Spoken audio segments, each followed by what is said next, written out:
Dari pembicaraan tentang Khalilullah, kekasih Allah, Nabi Ibrahim alaihissalam dan keluarganya. Paling kurang ada 3 pelajaran yang dapat kita ambil sebagai pelajaran penting. Pertama, tentang cinta.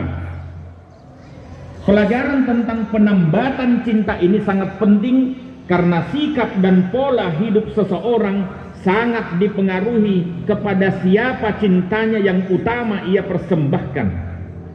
Sebagai mukmin, seharusnya cintanya yang utama ia persembahkan kepada Allah Subhanahu wa taala dibanding kepada selainnya. Walladzina amanu asyaddu hubban lillah. Orang-orang yang beriman itu demikian besar cintanya kepada Allah. Al-Baqarah 165. Dalam kasus Nabi Ibrahim alaihissalam, betapa besar cintanya kepada putranya Ismail alaihissalam. Sudah berpuluh tahun menunggu dan menunggu. Akhirnya Allah karuniakan juga dengan seorang anak laki-laki dambaan yang saleh. Namun ketika anak tercinta sudah bisa diajak berusaha, justru diperintahkan oleh Tuhannya untuk dikorbankan. Karena perintah ini tidak masuk akal dan tidak bisa diterima secara nurani, maka ini disebut oleh Allah, inna hadza lahwal bala'ul mubin. Sesungguhnya ini benar-benar ujian yang nyata. Betapa besar konflik batin yang terjadi pada diri Nabi Ibrahim alaihissalam. Tetapi beliau menyadari bahwa cinta kepada Allah harus lebih diutamakan dibanding cinta kepada siapapun dan kepada apapun juga. Memang suatu hal yang manusiawi bila seseorang mencintai anak, ibu, bapak, suami atau istri, mencintai harta, bisnis, pekerjaan, idola, pemimpin dan lain-lain, bersedih, menangis karena kehilangan orang-orang yang dicintai. Kehilangan mata pencaharian adalah wajar. Yang penting tidak sampai meratap hingga menyalahkan sang pencipta dan pembuat takdir. Namun ketika sesuatu yang ia cintai diminta kembali oleh sang pemilik sesungguhnya, maka kita mau apa? Mau menyalahkan Allah? Maka satu-satunya jalan terbaik kita harus mau mengikhlaskannya, diambil kembali oleh Allah. Sebab kapan kita tidak secara total melepasnya, maka kita sendiri yang akan sakit dan menderita. Pemilik pribadi yang teguh dan agung itu, Rasulullah sallallahu alaihi wasallam pun menangis ketika kehilangan istrinya, sang pelindungnya Khadijah radhiyallahu anha. Kehilangan pamannya Abu Talib, kalah dan kehilangan banyak sahabat tercintanya yang wafat di medan Uhud. Rasulullah sallallahu alaihi wasallam sangat mencintai mereka. Tapi ketika disandingkan dengan kecintaannya kepada Allah, maka tidak ada satupun hal duniawi yang mengalahkannya. Ini sebabnya Allah memerintahkan Nabi-Nya Muhammad sallallahu alaihi wasallam mengajarkan kepada kita untuk lebih mencintai Allah dan Rasul-Nya daripada selainnya. Karena ketika kecintaan kepada mereka melebihi cinta kita kepada Allah, Rasul-Nya dan jihad di jalannya, kata Allah, fatarabbasu hatta ya'tiyallah bi amri. Tunggu sampai Allah mendatangkan siksanya. Quran surat 9 ayat 24.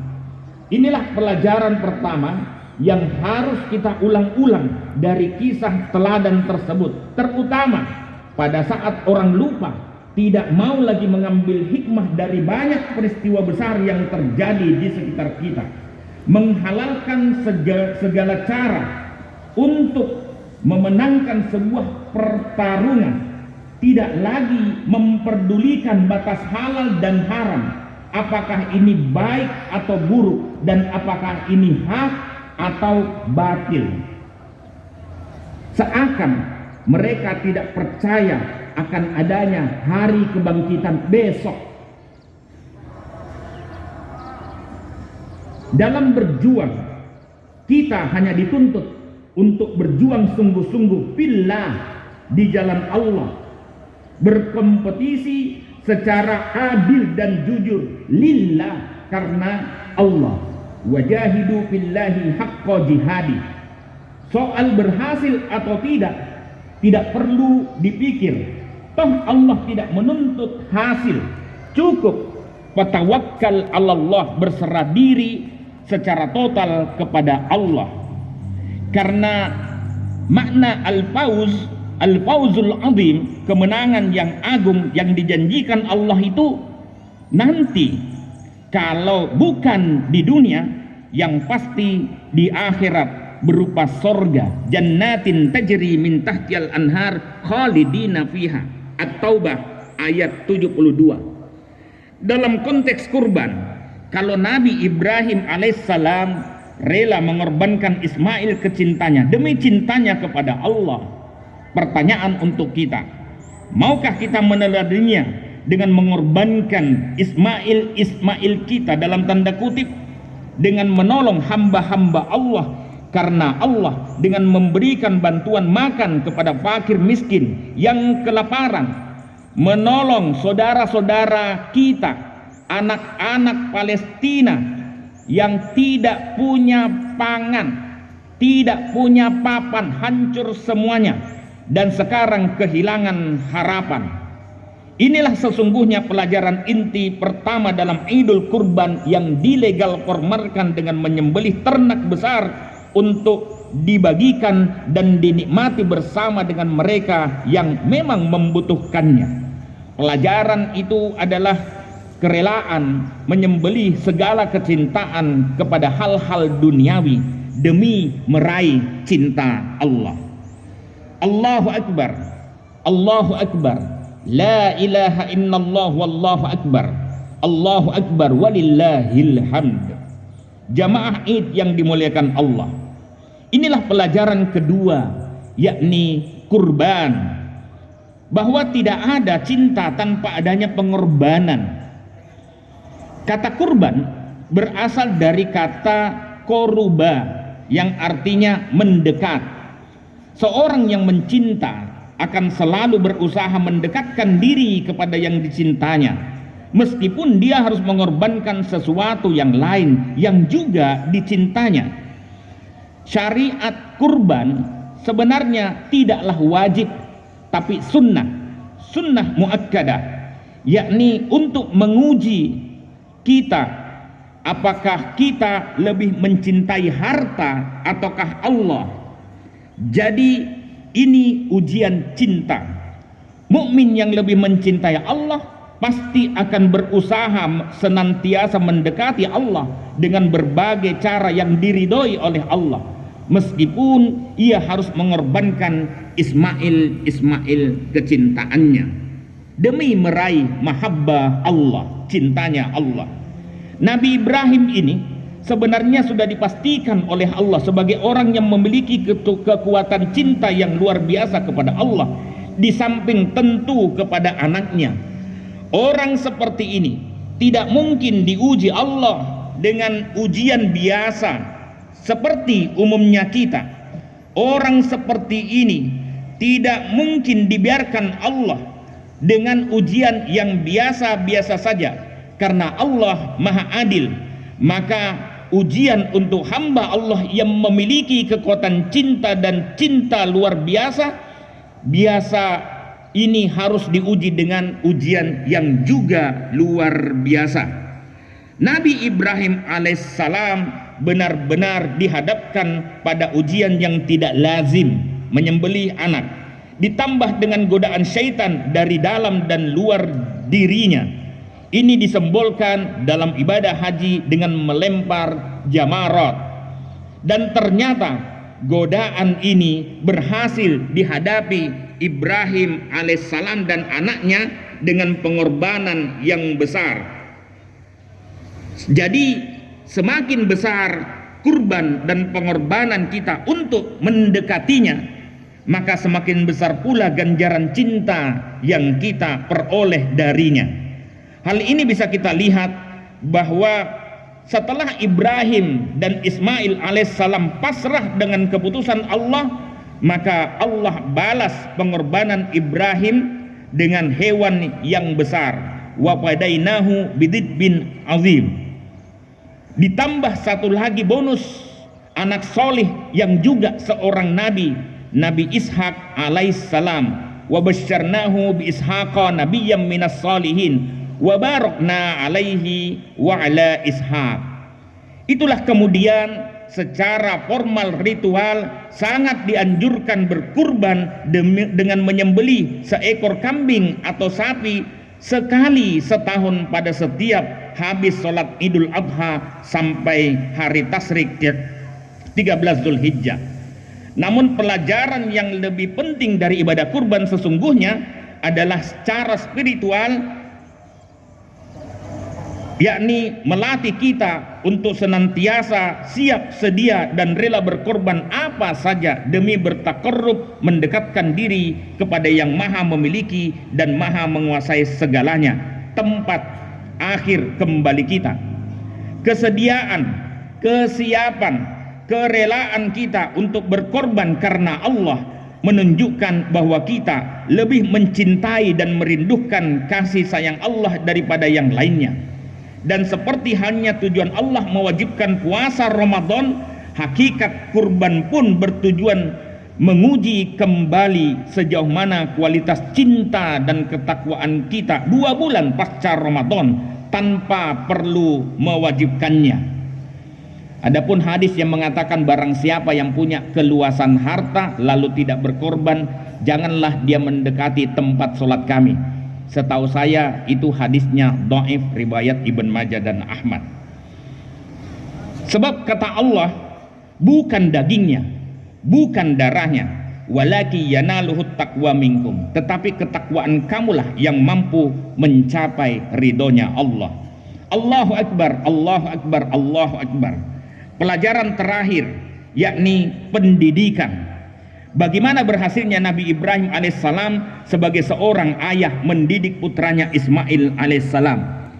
Ismail alaihissalam tumbuh dengan bekal pendidikan yang baik dan berimbang. Sebagai ayah, Ibrahim alaihissalam bukan saja mengasah kecerdasan intelektual, kreativitas dan keterampilan anaknya, IQ-nya, tapi juga mengasah aspek emosional, EQ, dan aspek spiritualnya, SQ, yakni Ismail memiliki iman yang kuat dan kesabaran yang luar biasa dalam berbakti kepada Allah secara total. Dan tentu hanya orang tua yang memiliki kualitas jiwa dan akal yang tinggi yang mampu melahirkan dan mendidik anak dengan kualitas jiwa dan akal yang tinggi pula. Dan tentu hanya pemimpin yang memiliki kualitas jiwa dan akal yang tinggi yang mampu mendidik rakyatnya dengan kualitas jiwa dan akal yang tinggi pula.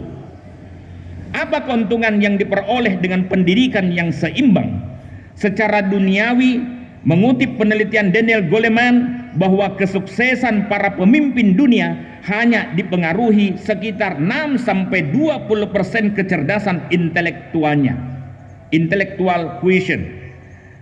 Sementara selebihnya banyak dipengaruhi oleh kecerdasan emosional dan spiritual mereka. Tapi seberapa banyak dari kita yang mengenalkan anak-anak kita tentang Tuhannya, tentang Rasulnya? Tentu kita tidak boleh menyalahkan anak-anak kita kalau mereka ternyata hanya cerdas dan pintar secara intelektual, tapi justru kecerdasan dan kepintarannya lebih banyak mengelabui orang tuanya. Pintar korupsi, pintar berbohong, tidak merasa berdosa melakukan kemaksiatan, tidak merasa berdosa melakukan kecurangan dan kejahatan. Yang lebih menakutkan sesungguhnya, yakni secara ukhrawi, Allah akan minta pertanggungjawaban orang tua yang pertama kali, kemudian ulama dan umara sebagai penguasa yang turut memberikan keteladanan yang buruk. Pelajaran penting lainnya adalah Nabi Ibrahim alaihissalam mengajarkan kita senantiasa membuka keran komunikasi yang baik dengan anak. Sebaik apapun keinginan dan program kita, tapi kalau tidak dikomunikasikan secara baik, maka hasilnya bisa tidak baik. Dan ini merupakan contoh pendidikan antara pemimpin sebagai orang tua dan rakyat yang dipimpinnya sebagai anak, agar senantiasa membuka keran komunikasi dengan baik. Dalam hal ini, meskipun Ibrahim alaihissalam sebagai bapak bisa saja memaksakan kehendaknya, apalagi ini diyakini dari perintah Allah, namun dia tetap mengkomunikasikan kepada anaknya, bagaimana pendapatmu? Karena ini menyangkut nyawa anaknya juga. Allahu Akbar, Allahu Akbar, Allahu Akbar, walillahil hamd. Akhirnya mari kita perbaharui tekad kita dengan menjadikan Allah sebagai pusat gerak kita dalam menyelesaikan berbagai persoalan hidup. Kita didik diri kita, anak-anak kita dengan al-hikmah, yakni dengan Al-Quran yang dipahami dengan aklun salim, akal sehat. Karena pendidikan Qur'ani mengajarkan pendidikan seimbang antara unsur jasmani, nafsu, spiritual, akal, dan sosial. Mari kita pungkasi khutbah ini dengan sama-sama bermohon kepada Allah untuk meraih ridhonya. Alhamdulillahi Rabbil Alamin, hamdan yuwafi ni'amahu wa yukafi mazidah. Rabbana lakal hamd kama yanbaghi li jalali wajhika wa 'azimi sultanik. Allahumma salli wa sallim ala Muhammad wa ala ali Muhammad kama sallaita ala Ibrahim wa ala ali Ibrahim. Allahumma ghfir lil muslimina wal muslimat wal mu'minina wal mu'minat al ahya'i minhum wal amwat innaka qaribun mujibud da'wat ya qadiyal hajat. Ya Allah, ya Rahman, ya Rahim, Engkaulah Malik yang menguasai segalanya. La ilaha illa anta, tiada Tuhan selain Engkau. Anta Rabbi, Engkaulah Tuhan kami, dan kami adalah hamba-hambamu yang dhaif, yang lemah. Engkaulah tempat mengadu kami, dan kami akan adukan ke depan kami kepadamu. Ya Allah, kami adukan diri ini kepadamu, diri yang mengaku beriman kepadamu tetapi tidak memenuhi hak-hakmu, diri yang mengaku sebagai pengikut Muhammad tapi tidak mengikuti sunnah nabimu. Begitu banyak nikmat yang Engkau berikan pada kami, tapi kami tidak juga bersyukur kepadamu, bahkan sekedar berkurban dan berbagi kebahagiaan dengan saudara-saudara kami karenamu. Ya Allah, kedua orang tua kami, ibu dan bapak kami, terlalu banyak kebaikan yang mereka lakukan pada kami anaknya. Kami sadar apapun yang kami lakukan tidak akan pernah bisa membalas kebaikan dan kasih sayang keduanya. Untuk itu ya Allah, Rabbana ghafir lana wa liwalidayna warhamhuma kama rabbayana sigara. Ampuni kami, ampuni kedua orang tua kami, kasihi keduanya sebagaimana mereka telah melimpahkan curahan kasihnya sejak kami masih kecil-kecil. Rabbana ghafir lana wa liwalidayna walil mu'minin yauma yaqumul hisab. Tuhan kami, ampuni kedua orang tua kami, ampuni seluruh orang beriman pada hari ditegakkannya perhitungan. Anak-anak kami ya Allah, dia adalah milikmu yang Engkau amanahkan pada kami untuk kami didik dengan baik, dengan sabar, dengan penuh cinta. Jadikan anak kami anak yang soleh, yang taat kepadamu dan taat kepada kedua orang tuanya. Anak yang kuat, anak yang sabar dalam menuntut ilmu dan menghadapi berbagai masalah, mudah dalam memahami ilmu agama. Anak-anak yang menyenangkan, qurratu a'yun, anak-anak yang selalu mendoakan kedua orang tuanya, melanjutkan kebaikan-kebaikan orang tuanya. Rabbana hablana min azwajina wa dzurriyyatina qurrata a'yun waj'alna lil muttaqina imama. Ya Allah, dalam dunia simulakra yang tak jelas mana yang hak dan mana yang batil, Perlihatkan pada kami yang benar itu benar, dan berikan kemampuan untuk mengikutinya. Dan perlihatkan pada kami yang salah itu salah, dan berikan kemampuan untuk menghindarinya. Ya Allah, jadikan negeri kami menjadi negeri yang baik, adil dan makmur. Baldatun thayyibatun wa rabbun ghafur, di mana curahan ampunanmu tercurah pada kami. Pilihkan pemimpin yang saleh, yang bisa menjadi bapak dan teladan yang baik bagi kami, yang bisa mendidik dan membimbing kami dengan sabar dan penuh cinta. Pemimpin yang bertakwa dan takut kepadamu, yang bisa membimbing kami kepada keimanan dan ketakwaan, yang bisa membimbing kami untuk meraih surgamu. Terhadap saudara-saudara kami di Palestina, anak-anak Palestina, Allahumma a'izzal Islam wal muslimin, wansur ikhwanana wa auladana fi Palestin, wa asli hala ikhwanina fi biladis Syam wa fil Yaman wa fi kulli makan. Ya Allah, kami benar-benar telah mendolimi diri kami. Sekiranya Engkau tidak mengampuni dan membimbing kami, niscaya kami termasuk orang-orang yang merugi. Rugi dunia, kalah akhirat. Na'udzubillah min dzalik. Untuk itu, ampuni kami ya Allah, bimbing kami ya Allah, karena sesungguhnya tidak ada yang dapat mengampuni dosa dan membimbing kami kecuali hanya Engkau. Hanya Engkau ya Allah. Jadikan kami di antara orang-orang yang senantiasa ingat kepadamu dan bersyukur kepadamu, cinta dan ridho dengan segala keputusanmu.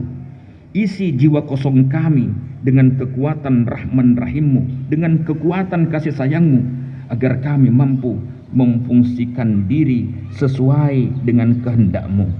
Rabbana atina fid dunya hasanah wa fil akhirati hasanah wa qina adzabannar. Rabbi ja'alna muqimas shalah wa min dzurriyyatina Rabbana wa taqabbal du'a. Subhana rabbika rabbil izzati amma yasifun wa salamun alal mursalin walhamdulillahi rabbil alamin. Wassalamu alaikum warahmatullahi wabarakatuh.